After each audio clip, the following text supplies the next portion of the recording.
Kirby Smart has one up Nick Saban just for a brief period of time. Alabama fans are certainly going to be commenting on this and fully triggered by everything that's gone on here lately.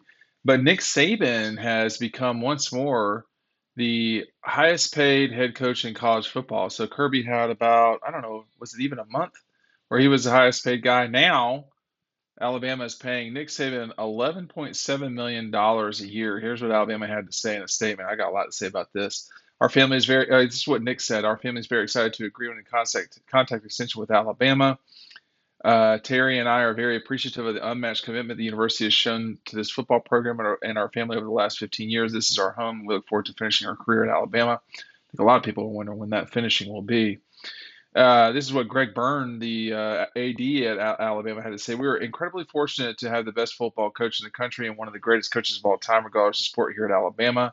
And Coach Saban, not only have his teams been successful in the field, but they have also achieved greatly in the classroom and community, yada, yada, yada. It's interesting that this would come out. I think the board at Alabama, the board of trustees, pushed this through today. If I'm not mistaken, Nick will be at the conclusion of this contract a pretty old man. So I'm not sure we're going to see this to the end.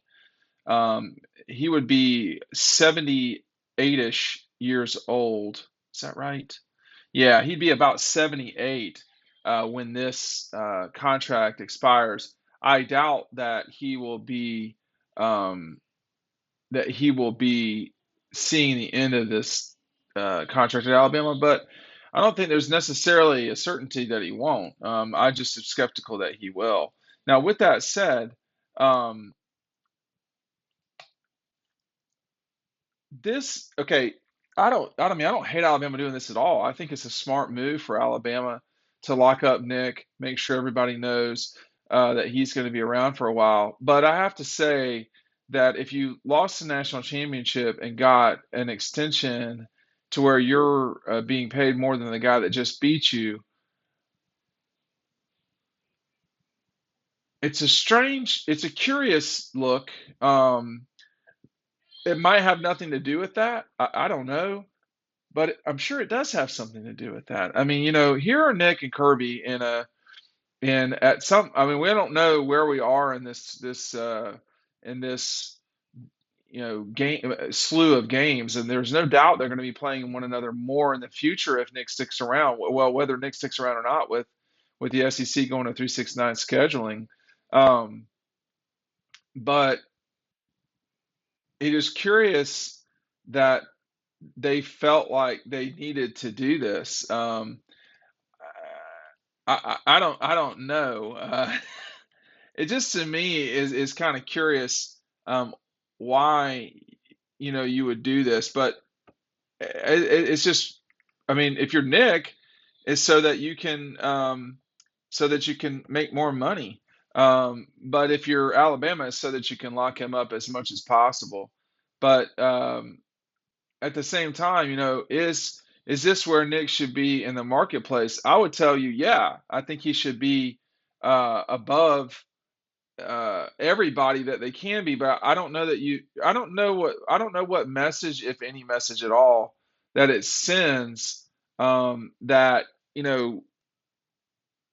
that you lost the national championship and and the school made you the highest paid coach in college football.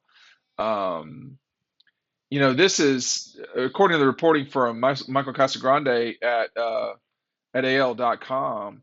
Uh, a year ago, Nick signed an $85 million deal, but then you have the Brian Kelly thing. Michigan State really paid a lot of money to Mel Tucker, Lincoln Riley, and then Kirby did his almost $113 million deal. Um, so I think to me the thing that is just curious is that you would do this after you lost the national championship. I think in terms of looks, it's not the greatest look on earth, but if I were Nick, I would, of course, there's ego involved here. I would want to be the highest paid head coach either way. And if I'm Alabama, Nick Saban has done so much for Alabama that he has changed the trajectory of the athletic department for sure. He's the best coach in college football history, and it's not going to last forever at Alabama. So this could be the sweetheart deal, the end of the thing. There's no certainty that Alabama will win another national championship. I know they're still hurting over this one. Um, and that's probably why if you're Alabama, you're eager to lock Nick up. But at the same time, there's no certainty that he plays. That he does this. These contracts really don't mean much in terms of longevity out of school. Pick up DAWGSTRUCTION today. Get it before the season starts. I'm mailing these out as we go. Uh, 80 pages. There are stories in here you're not going to find anywhere else. I know there are images you're not going to find anywhere else. I have not seen that image as an example of Dylan Weber's, but it sets the stage behind the scenes of what it was like to be there for those of us who are actually there. A lot of books that are written, people aren't there to see it firsthand. Well, I was, and this book encapsulates all that, and it's got some. Again, the images are quite good, including the images after a loss. I'm talking about here where N'Kobe Dean and company were watching Alabama celebrate, and about 6 weeks later, it would be a different celebration to be sure. These two programs are going to be throwing haymakers at each other for a while. It's what it feels like, and we're going to see what the future holds with this. I do think it is, back to the original point, I do think it is a curious look to lose the national championship game and get an extension, um, making you the highest paid coach. I say this with all due respect. Last year's Alabama team really was not um, one of Nick's best teams, and they lost in the national championship game by double digits. But with that said, they played in the national championship game. So, but this wasn't the type of year that you would typically see a guy vault to the top of things. There are some outliers here. I mean, no offense to Mel Tucker, that is a really high contract for him. I mean, I don't know what the future holds at Michigan State. That seems like a really high contract. Jimbo Fisher has not earned the $9.5 million in terms of wins and losses. That just hasn't happened at Texas A&M. There's been way too many losses, um, way too many losses during Jimbo's time to really discuss him being at the level of where some of these other guys are. But at the end of the day, it's what the market will bear out. And if you're Nick, there's no one with more leverage at his school than Nick Saban at Alabama. Kirby Smart's got a fair amount of leverage for sure. Unfortunately, I think James Franklin has a lot of leverage at Penn State. I think they've made a huge mistake there. Dabo has plenty of leverage. Um, in fact, I would say Dabo has almost more leverage than most folks because you're just not going to see a lot of winning at Clemson at the level that they've won in the last 6 years.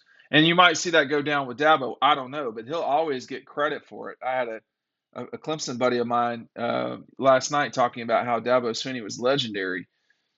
A lot of people would laugh about that, to be honest with you. But I just Brian Kelly's the one I'm going to watch here because Brian Kelly should win the national championship at LSU. Ryan Day should win the national championship at Ohio State. I'm not sure Mel Tucker should win the national championship or Jimbo at their schools. I'm just not sure that should be the case. So if that's what you're paying for, that's what you should demand or expect. And these coaches' numbers move around so much because there's never any telling. I mean, this is a strange time to have a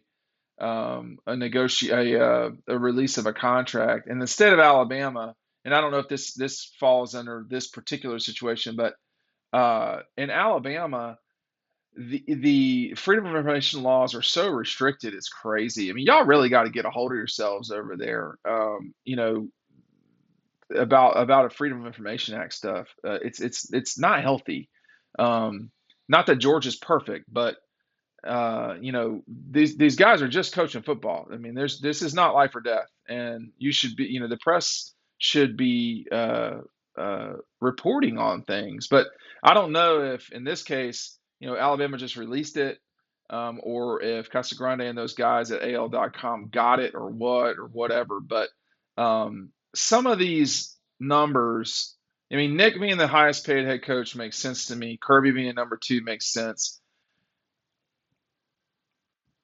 I don't know about Brian Kelly being number three, but I don't think it's ridiculous. I mean, all of these coaches are certainly very big name guys, but you know, and all of them but three have won the national championship. Um, in well, actually, Jimbo has not won the national championship in the college football playoff, but Mel Tucker has not, Brian Kelly has not, Ryan Day has not, but Dabo. The thing about Dabo is he's got this has got my suspicion is if they go 10-3, there are going to be some folks grumbling at Clemson because they've not exactly gone 10-3 a lot. I mean, they would be killing for 10-3s the 25 years before this, but when you set expectations real high, and they did, it was not a good year last year at Clemson, but they won the Cheez-It Bowl. Anyway, Nick is the number one coach in terms of pay. What do you think? Do you think he's too high or not, or what? You think it's right?